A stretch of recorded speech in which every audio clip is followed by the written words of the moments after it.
અમારે માંગવાની જરૂર ના હોત જો પાક વીમા યોજના બંધ ન થઈ હોત તો. કેટલાક ભાજપના અંધભક્તો વરસાદ પડ્યો ને હું નીકળ્યો તો રોડે, મેં જોયું પાથરો ઊંચો કરીને તો સિંગ મેં ખાધી, કાંઈ નુકસાન નથી થયું. અરે તારા દાદાને પૂછજે, આ છાંટા પડ્યા છે, આજ થોડો તો દાણો છે, સહેજ તડકો આવે એટલે ફોટો ફૂટે, આ ઉગી જાય અને એનું ખાતર થઈ જાય. આ દાણો કામનો. આ સર્વે વાળાએ પણ આ ધંધો કર્યો છે. આ ડુંગળી ઉખાડે, આમાં પાણી નથી લાગ્યું, તમારો પાક સારો જ છે, સર્વે તમારું નહીં લખાય.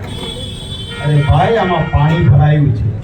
આ જે ડુંગળી દેખાય છે, 2 દિવસ પછી આ ડુંગળી સડી જશે, એક પીવાનો આવશે નહીં અને અહીંથી બહાર કાઢીને જાવી છે તો નહીં. ડાંગરનો પાક કરનાર લોકોની પણ આ જ હાલત થઈ.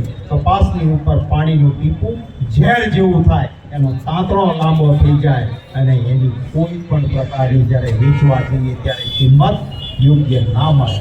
આપ યાદ કરજો, એ દિવસ મનમોહનસિંહજીની સરકાર હતી, સોનિયા ગાંધીજીનું નેતૃત્વ હતું, વિદેશ નીતિ એવી રીતે બનાવી નિકાસની કે ગુજરાતના ખેડૂતોએ 1400 થી લઈને 1500 રૂપિયા સુધીમાં, મેં પોતે પણ લીમડામાં બીટી કોટન એ ભાવમાં વેચ્યો હતો.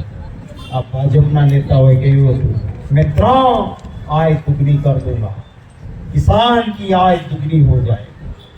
તો આજે 1400 ને 1500 માં 2014 માં વેચ્યો હોય એ તો વર્ષે કહેતા હતા, 5 વર્ષે બમણી ગણો તોય આ 10 વર્ષ ગયા તો 1500 ના 3000 5 વર્ષે ને આજે 6000, 20 કિલોના 6000 રૂપિયા થવા જોઈએ. એ તો ન થયા પણ 1500 મળતા થાય, મળે છે ખરા? ત્યારે આ વાત લોકોની વચ્ચે જઈને કરજો.